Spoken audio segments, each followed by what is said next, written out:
శ్రీమాత్రే నమ. జై గురు దత్తాత్రేయ నమ. ఈ వీడియోలో మనం మకర రాశి వారికి శ్రీ పరాభవనామ సంవత్సర ఉగాది ఫలితాలు తెలుసుకునే ప్రయత్నం చేద్దాం. సాధారణంగా సంవత్సర ఫలితాలు తెలుసుకునేటప్పుడు రాహు కేతువు అంటే 18 నెలలకు ఒకసారి రాశి మారుతూ ఉంటాయి. అలాగే శని 2.5 సంవత్సరాలకి మారుతూ ఉంటాడు. ఇక గురువు ప్రతి సంవత్సరం మారుతూ ఉంటాడు కాబట్టి ఇంపార్టెంట్గా గురువు మనం తీసుకోవాల్సి ఉంటుంది ఈ ఉగాది ఫలితాలు తెలుసుకునేటప్పుడు. అలాగే ఆదాయం వ్యయం కూడా ఈ సంవత్సర ప్రారంభంలో మన బడ్జెట్ ఎలా ఉందో కూడా తెలుస్తూ ఉంటుంది. మరి మకర రాశి వారికి ఆదాయం 2, వ్యయం అన్నది 8 ఉన్నది. అంటే దాన్ని బట్టి ఏంటంటే 80% ఖర్చులు, 20% ఆదాయం. అంటే మొత్తం మీద ఈ మకర రాశి వారికి ఈ సంవత్సరంలో లో బడ్జెట్ నడుస్తూ ఉంటుంది, హై ఎక్స్పెండిచర్ జరుగుతూ ఉంటుంది. దానివల్ల అప్పులు అవ్వకుండా జాగ్రత్తగా ఖర్చు పెట్టవలసి ఉంటుంది. అయితే మకర రాశి వారికి జీవితంలో వారి కొరకు కన్నా ఇతరుల కొరకు, భార్య పిల్లలు వారి కొరకు ఎక్కువ ఖర్చు పెడతా ఉంటారు. వీళ్ళు సంపాదన కూడా వారి కొరకే సంపాదిస్తారు, వారి కొరకే ఖర్చు పెడుతుంటారు. కాబట్టి మొత్తం మీద చెప్పాలంటే ఈ సంవత్సరం కొంచెం బడ్జెట్గానే వెళ్ళవలసి ఉంటుంది. ఇంకా రాజపూజ్యం 1, అవమానం 6. అంటే పిల్లలకి కుటుంబానికి కావాల్సిన ఎలా ఇస్తూ ఉంటే పెద్దగా పొగుడుతూ ఉంటారు. అందుకని పెద్దగా ఆదాయం లేదు కాబట్టి పెద్దగా వాళ్ళ కోరికలు తీర్చలేరు. అందువలన ఏంటంటే పెద్ద గౌరవం కూడా ఉండదు. అవమానం 6. ఇంకా ఆదాయం తగ్గిందంటే అవమానం కూడా పెరుగుతూ ఉంటుంది. ఈ కారణం వల్ల మకర రాశి వారు ఒక సాధారణమైనటువంటి లో బడ్జెట్ సినిమాలాగా వాళ్ళ జీవితం నడుస్తూ ఉంటుంది ఈ సంవత్సరం. అయితే మరి గ్రహాలు ఇచ్చే ఫలితాలు ఎలా ఉన్నాయి అని పరిశీలించినప్పుడు ప్రధానంగా రాష్ట్రాధిపతి శని చాలా బలంగా తృతీయ స్థానంలో ఈ సంవత్సరం అంతా కూడా మీనరాశిలో తృతీయ స్థానంలో సంచరిస్తూ ఉంటాడు. ఇది జాతకుడికి మనోధైర్యాన్ని ఇవ్వడం జరుగుతూ ఉంటుంది. కొద్దిగా ఆలస్యం అయినా సరే వీరి పనులు నెమ్మదిగా పూర్తి చేసుకుంటారు. ఇందులో ప్రధానంగా ఏంటంటే వృత్తి సంబంధించిన విషయాల్లో మీరు ప్లేస్ మారవలసి ఉంటుంది. ఎంతకాలమైనా ఉన్న చోటే నేను ఉంటాను, ఇక్కడే పని చేసుకుంటాను, ఎంత వచ్చినా పర్వాలేదు అనుకున్న వాళ్ళకి మీరు కంపల్సరీగా ఈ సంవత్సరం అయినా మీరు ఉన్నటువంటి ప్లేస్ నుంచి వేరే ప్లేస్లోకి మారినప్పుడు మాత్రమే మీ యొక్క అభివృద్ధి ప్రారంభం అవుతుంది, కొంత ఆదాయం కూడా పెరుగుతుంది. కాబట్టి ప్లేస్ మారే ప్రయత్నం మీరు చేస్తే అది నెరవేరే అవకాశం ఉన్నది ప్రధానంగా. అలాగే చాలా వరకు ఉద్యోగం మారాలనే మీ ఆలోచన కూడా నెరవేరుతుంది, ఇందులో డౌటే లేదు. అయితే 9వ స్థానాన్ని కూడా వీక్షించడం వల్ల పుణ్యక్షేత్రాలు దర్శిద్దాం అనుకున్న వారికి, ఆధ్యాత్మిక కార్యక్రమాల్లో పాల్గొందాం అనుకున్న వాళ్ళకి, విదేశ ప్రయత్నాలు చేస్తున్న వారికి చాలా వరకు అనుకూలించే అవకాశం ఉన్నది. దాని తర్వాత ఏంటంటే 12వ స్థానాన్ని కూడా వీక్షిస్తున్నాడు అన్నమాట. అంటే దశమంలో ఉన్నటువంటి శని భగవానుడు వ్యయస్థానాన్ని వీక్షించడం వల్ల కొద్ది ప్రయాణానికో, పిల్లలకో, అన్నదమ్ములకో ఏదో మొత్తం మీద సెల్ఫ్ మిస్టేక్స్ వల్ల అయితేనే కొద్ది ఇన్వెస్ట్మెంటు, కొన్ని ఖర్చులు తప్పనిసరిగా ఉన్నాయి. సో ఈ కారణం వల్ల ఏంటంటే జాతకుడు తన యొక్క ఆదాయాన్ని దృష్టిలో పెట్టుకొని ఖర్చు పెట్టుకుంటే మంచిది. బట్ ఏదో ఒక శుభకార్యం మీ యొక్క పిల్లల గురించి, కుటుంబం గురించి చేయడం జరుగుతుంది. వ్యక్తిగతంగా మీ వివాహం జరగవచ్చు, మీ కుటుంబంలో మీ పిల్లలకైనా వివాహం జరిగే అవకాశం ఉన్నది. లేదన్నా గృహ అవసరాలకు ఏదైనా విలువైన వస్తువులు సమకూరుస్తారు. మొత్తం మీద గురువు మీకు ఆలస్యంగా అయినా సరే శని భగవానుడు మీకు మేలు చేస్తాడు. అయితే గురువు ప్రస్తుతం 6వ స్థాన సంచారంలో ఉన్నాడు. అంటే 6వ స్థాన సంచారం అన్నది 2, 6, 10 స్థానాలని గురువు యాక్టివేట్ చేస్తున్నాడు. కాబట్టి ఉపాధి వరకు చాలా వరకు కష్టపడి పనిచేసినప్పుడు కూడా మీ కష్టానికి తగిన ప్రతిఫలం మాత్రం 100% దొరుకుతుంది. అది ఎక్కువ రాదు, మరీ తక్కువ రాదు కాకుండా మీ ఖర్చులకి సరిపోయే విధంగా, మీ కుటుంబ అవసరాలకి సరిపోయే విధంగా మీ వృత్తి ధర్మాన్ని మీరు నిర్వహించడం జరుగుతూ ఉంటుంది. అయితే కొంతమందికి అనారోగ్యపరమైన సమస్యలు కూడా వచ్చే అవకాశం ఉన్నది. అంటే అంత ఆరోగ్యంగా కనబడినప్పుడు కూడా పెద్దగా ఏ పని చేయలేకపోతుంటారు. పని చేద్దామంటే ఇబ్బంది కలుగుతూ ఉంటుంది. సో, ఆ విధంగా మీకు ఈ గురువు మే 31 వరకు 6వ స్థానంలో సంచరిస్తూ 6వ తారీఖున అంటే జూన్ 1వ తారీఖున సప్తమంలోకి ఉచ్చ స్థితిలో ప్రవేశిస్తాడు.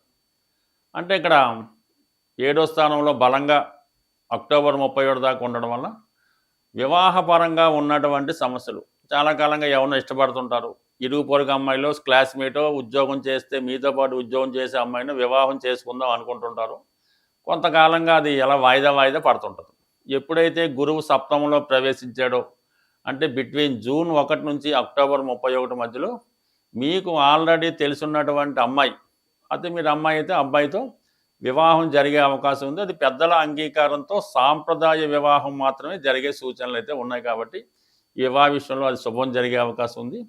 అలాగే ధన సంపాదన కొరకు మీరు ఏదైనా ఒక దూర ప్రాంతం కానీ విదేశం కానీ వెళ్దాం అనుకున్నా, అలాగే లేదంటే కొత్తగా విద్య కంప్లీట్ అయిన వాళ్ళు చదువు పూర్తి చేసి ఉద్యోగంలో ప్రవేశించడానికి, అలాగే ఉద్యోగం మీరున్న ప్రాంతంలో కాకుండా వేరే ప్రాంతంలో రావడం అది జరుగుతూ ఉంటుంది. దానికి సిద్ధంగా ఉంటే 100% మీరు ఈ సమయంలో అటు పెళ్ళి అటు ఉద్యోగం వచ్చి స్థిరపడే అవకాశం ఉంటుంది జీవితంలో. ఈ మకర రాశి వారికి గురుగ్రహ అనుగ్రహంతో శని అనుకూలంగా ఉన్నాడు, తర్వాత జూన్ నుంచి గురువు అనుకూలంగా ఉన్నాడు. కాబట్టి ఇంచుమించుగా జూన్ తర్వాత మీ లైఫ్ సెటిల్ అవ్వడం జరుగుతుంది, పర్వాలేదు. అయితే కేతువు అష్టమ స్థాన సంచారం వల్ల కొన్ని అక్కర్లేని ప్రయత్నాలు అనవసర విషయాల్లో కలగజేసుకోవడం వల్ల ఇబ్బంది కలగవచ్చు. అందువల్ల అక్కర్లేని విషయాలు కలగజేసుకోవద్దు.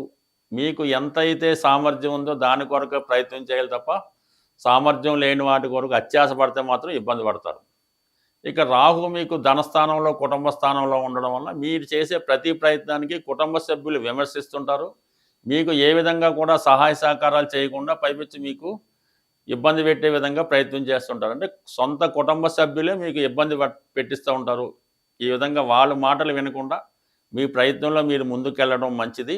ఈ పరాభవ నామ సంవత్సర ఉగాది అలాగే వివిధ రాశుల వారికి అన్ని విధాల క్షేమంగా, ధైర్యంగా, ఆర్థికంగా నిలబెట్టుకోవాలంటే ఈ సంవత్సరం అంతా మీరు మరి ఈ సంవత్సరం గురువు గ్రహరాజుగా అంటే పరాభవ సంవత్సరానికి రాజు గురువు, మంత్రి కుజుడు అవడం జరిగింది. అందువల్ల మీరు గురుగ్రహం అంటే బృహస్పతి గురువు మీకు విద్య నేర్పిన గురువు, ఏ గురువునైనా సరే మీరు ఆరాధించి పూజించడం వల్ల ప్రముఖంగా దత్తాత్రేయుడు, దక్షిణామూర్తి, రాఘవేంద్ర స్వామి, అలాగే మన షిరిడి సాయిబాబా వారు, మరి ప్రస్తుతం పుట్టపర్తి సత్యసాయిబాబా గారు, ఎవరైనా సరే మీకు నచ్చిన గురువు మీ ప్రాంతంలో ఉన్నటువంటి గురువుని ఆశ్రయించి ఆ గురువు యొక్క బోధనలు ఆయన చెప్పిన మంచిని ఫాలో అవ్వడం వల్ల కంప్లీట్గా మీకు ఆ గురుగ్రహ అనుగ్రహం మీకు ఈ సంవత్సరం ఎక్కువగా లభించడం జరుగుతూ ఉంటుంది. అంటే గురువు మనకి ఈ నవగ్రహాల్లో ఈ జన్మజాతక రీత్యా గోచార రీత్యా గురువు తన యొక్క స్థానంతో సంబంధం లేకుండా ధన ఇవ్వగలడు. ధనకారకుడుగా 5వ స్థానానికి అధిపతి అవుతూ ఉంటాడు. అంటే సంతానాన్ని ఇవ్వగలడు. మీరు జన్మలో చేసుకున్నటువంటి పూర్వ పుణ్యాన్ని ఈ సంవత్సరం ఇచ్చే అవకాశం ఉంది. అంటే మంచి సంతానాన్ని ఇవ్వగలడు. సంతానానికి విద్యా బుద్ధులు ప్రసాదించగలడు. అలాగే లాభాధిపతిగా మీ కోరికల్ని తీర్చే శక్తి గురువు శుభుడా పాపుడా అని సంబంధం లేకుండా కేవలం గురువు యొక్క అనుగ్రహం పొందాలంటే మరి గురువుకి నిజాయితీగా ఉండడం, దైవభక్తి, పెద్దల్ని దూషించకుండా ఉండడం, మంచి అలవాట్లు, మంచి ఆలోచనలతో మరి జాతకుడు ప్రయత్నం చేయడం వల్ల ఆ గురువు యొక్క అనుగ్రహం లభిస్తూ ఉంటుంది. అంటే గురువు కూడా మరి సాధారణంగా రాహుతో కలిసినప్పుడు ఈ గురుచండాల యోగం అంటాం. అంటే గురుచండాల యోగం వల్ల ఈ విద్యార్థి దశలో 25-26 సంవత్సరాల లోపల చెడు సాహసాలు, సరిగ్గా చదవకపోవడం, ఏదో బ్యాడ్ హ్యాబిట్, దానివల్ల పాడవడం జరుగుతూ ఉంటుంది. అదే గురువును మనం ప్రసన్నం చేసుకుంటే వాటి నుంచి బయటపడవచ్చు. అంటే మీ జన్మజాతకంలో ఉంటే ఈ విధంగా గురువుని ప్రసన్నం చేసుకుంటే అటువంటి ఇబ్బందుల నుంచి బయటపడవచ్చు. సో అలాగే గురువు తొందరగా వివాహం చేయగలడు. వివాహం తర్వాత సమస్యలు రాకుండాను చూడగలడు.